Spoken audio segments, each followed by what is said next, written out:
Hey guys, আজকে আমি সাকিব খানের তুফান সিনেমার টিজারটা দেখলাম। তুফান সিনেমাটা একটি ইন্দো বাংলা প্রযোজনা সংস্থার মাধ্যমে তৈরি করা হচ্ছে এবং তুফান সিনেমার টিজারটা আমি যা দেখলাম, তারা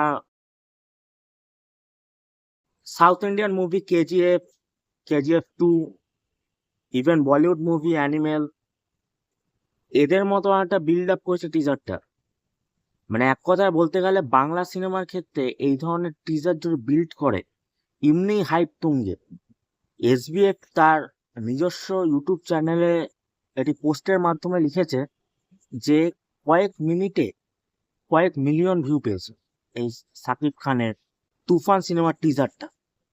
আর তুফান সিনেমায় অভিনয় করছে বাংলাদেশের সুপারস্টার সাকিব খান, মানে এক কথায় বলতে পারেন হিন্দি সিনেমার শাহরুখ খান।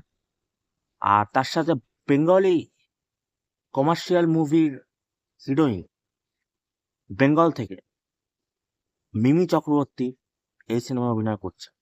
তার সাথে আরও আছে চঞ্চল চৌধুরী সাকিব খানের ক্ল্যাশকে নিয়ে এই সিনেমাটা তৈরি, তুফান।